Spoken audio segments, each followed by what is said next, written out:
Imagine a world leader who doesn't shout, doesn't threaten, and yet, when he speaks, entire governments pause. One sentence, calm, deliberate, and the world trembles.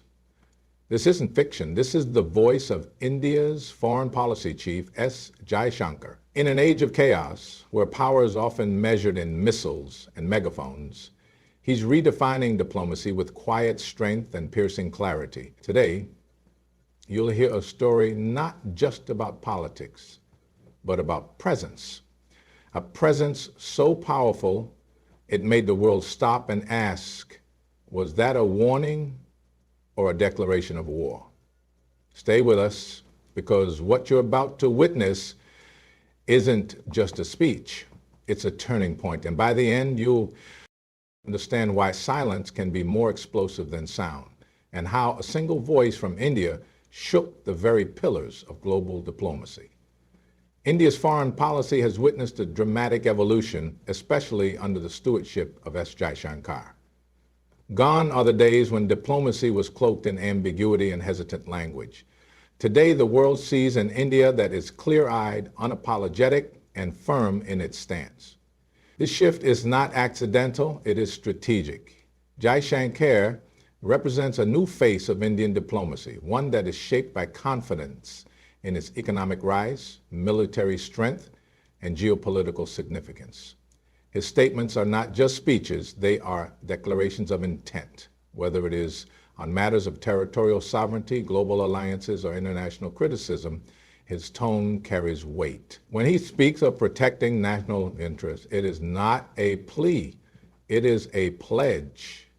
This assertiveness is a reflection of India shedding the legacy of non-alignment and embracing a pragmatic realism where interests outweigh ideology.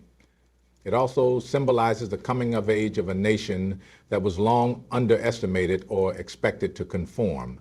His words, sometimes surgical and often stinging, signal that India will no longer be passive in global affairs. Whether it's at the G20 summit, the United Nations, or bilateral meetings, his message is consistent. India has a voice, and it will be heard. This foreign policy shift also aligns with domestic sentiment, where citizens expect their leaders to stand tall on the world stage. Jaishankar has responded with clarity, even bluntness, on sensitive issues, be it border disputes, trade pressure, or international opinion on internal matters. The India-Chinese relationship, has become one of the most complex and fragile dynamics in modern geopolitics. And Jaishankar's words have added clarity and tension to this volatile equation. His statements about the border standoff at the line of actual control, LAC, have not been wrapped in diplomatic cushioning. Instead, they have been sharp, precise, and unflinching. He has repeatedly emphasized that the events of Gawan in 2020 changed the nature of the relationship, and India cannot return to business as usual while the border remains tense. This is a significant departure from the traditionally measured tone India maintained in the past. When Jaishankar declared that peace on the border is essential for peace in the relationship, it was not just a policy position, it was a strategic red line. The global community, watching this closely, realized that India was not only willing to push back militarily, but was also prepared to recalibrate its economic and diplomatic posture toward China. His references to Chinese aggression are deliberate, reinforcing India's narrative on sovereignty and territorial integrity. This rhetorical firmness is not just for domestic consumption, it serves as a message to Beijing and the broader international community that India will not tolerate unilateral actions aimed at altering the status quo. Moreover, Jaishankar has used global forums to frame China's behavior as not just a bilateral problem, but a broader threat to regional stability. These words have heightened tensions and introduced a new layer of complexity in when Jaishankar speaks about the Western world. His words strike a rare balance of composure and confrontation. His criticisms are not rants, but surgical responses to what he often terms as selective morality or double standards. The global order, historically dominated by Western powers, has long dictated the rules, expecting compliance from others while exempting themselves. Jaishankar challenges this asymmetry head-on. He questions why European nations continue to import energy from Russia during the Ukraine conflict, yet criticize India for the same. He asks why human rights are used as tools of convenience and why lectures on democracy come from countries with colonial past and current contradictions. These are not just rebuttals. They are recalibrations of global discourse. Every time Jaishankar calls out this hypocrisy, he reshapes the narrative of who gets to define right and wrong on the world stage. His tone is not emotional. It's precise, strategic, and calculated to disrupt the assumed moral authority of the West. In meetings, forums, and interviews, he doesn't shy away from difficult questions. Instead, he redirects them, often flipping the moral burden onto the questioner. This discomforts traditional powers that are used to setting the global agenda without challenge. His remarks also resonate deeply with other nations in the global South who have long felt talked down to rather than talked with. In that sense, Jaishankar has become more than a foreign minister.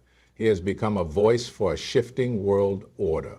His firm stance signals that India will no longer accept being pressured, preached to, or pigeoned in the wake of the Russia-Ukraine conflict. Jaishankar's articulation of India's position has been a masterclass in strategic autonomy. While much of the Western world expected countries to fall in line with sanctions and diplomatic isolation of Russia, India chose a different path, one that prioritized national interests over international pressure. Jaishankar's repeated defense of India's energy purchases from Russia at discounted rates was not just about economics. It was a clear assertion of sovereignty in decision-making. He didn't shy away from addressing global criticism. Instead, he met it with logic, highlighting how Europe itself remained heavily dependent on Russian energy, even as it questioned India's choices. By doing so, Jaishankar revealed the inconsistencies in the global narrative and made it clear that India would not be coerced into abandoning long-standing partnerships just to fit into temporary geopolitical alignments. His message was firm. India is not sitting on the fence. It is standing where its interests are best served. This position surprised many in the West, who were used to India being more cautious or conciliatory. But for others, especially emerging powers, it was an inspiring moment of diplomatic independence. India didn't condemn or condone the war in sweeping terms. Instead, it focused on dialogue, de-escalation, and humanitarian support. This balanced approach allowed India to maintain its historical ties with Russia while still engaging constructively with the West. Jaishankar's handling of the crisis sent a signal that India can be both principled and pragmatic, and that it will chart its own path even when the global winds blow hard in another direction. His tone during this period was one of calm strength, reinforcing India's position as a responsible but independent global actor, unwilling to be a pawn in great power politics. India's increasing alignment with alternative global coalitions such as BRICS Plus and its growing engagement with the Middle East signal a deliberate shift toward a multipolar world order. Jaishankar has been vocal in expressing that the current global system is outdated and fails to reflect the aspirations of emerging nations. His remarks often highlight the growing impatience of the global South with a system that is seen as dominated by a handful of countries, disproportionately setting rules and norms. In this context, India's partnerships with countries in West Asia and its active participation in BRICS are not just economic or diplomatic arrangements. They are part of a broader vision to reshape international power dynamics. Jaishankar's emphasis on sovereignty, self-reliance, and equitable dialogue resonates with nations that have felt marginalized in the traditional world order. When he speaks of a more balanced international system, it is not a rhetorical flourish. It is a direct challenge to Western-centric institutions and their inability to adapt to a changing world. India's collaboration with the Middle East, especially on energy, trade, and security, further reinforces this trajectory. These partnerships are driven by mutual respect, shared interests, and a vision of cooperation without domination. Jaishankar's strategic messaging makes it clear that India is not merely reacting to global shifts, it is helping shape them. His language reflects confidence, not confrontation, and his tone invites others to participate in building a new world system that respects diversity, regional leadership, and local priorities. The tremor felt globally is not just from the rise of India, but from the fact that it is rising in alliance with others who have long stood in the shadows of global discourse. Jaishankar's statements in this domain have become blueprints for a new diplomatic playbook that champions inclusivity. Words, when wielded with precision, can carry the weight of missiles. And Jaishankar has mastered the art of diplomatic messaging that resonates far beyond press conferences and official meetings. His statements are not accidental. They are deeply calculated and strategically timed to send a message that India's silence should never be mistaken for weakness. The power of his language lies in its calm delivery and piercing impact. When he declares that India will not tolerate interference, or that peace at the border is a prerequisite for bilateral ties, he does not raise his voice. But the world listens and adversaries take notice. His ability to embed warning signals within seemingly rational dialogue is what makes his communication so effective. There is no shouting, no theatrics, only a composed tone that carries layers of strategic intent. This psychological strength is what unsettles other powers. Unlike traditional diplomats who cushion their positions in vague optimism, Jaishankar's words are structured, firm, and impossible to misinterpret. He speaks less in probabilities and more in certainties. That clarity itself acts as a signal. India will act when necessary, and no pressure will bend its will. His remarks in international forums often reflect an inner confidence that comes from a rising power aware of its growing influence. This subtle assertiveness is more impactful than open threats. The very nature of his communication shifts the balance of psychological advantage toward India. Every sentence is measured, yet it leaves an aftershock in diplomatic circles, prompting allies and adversaries alike to reassess their approach. When Jaishankar speaks, it's as if a long, quiet force awakens, reshaping the perception of India in a world where power is often measured by the size of armies or the reach of economies. Jaishankar has shown that sometimes it is the strength of a single voice that reshapes the global order.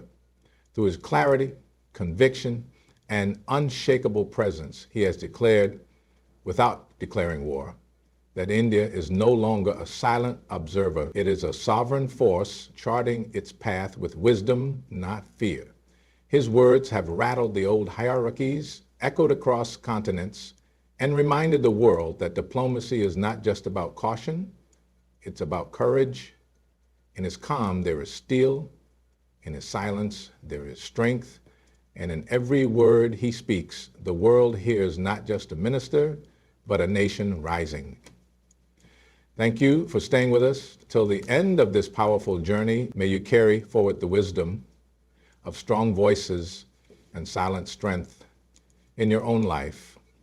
Stay curious, stay informed, and until next time, good luck on your own path toward clarity and courage.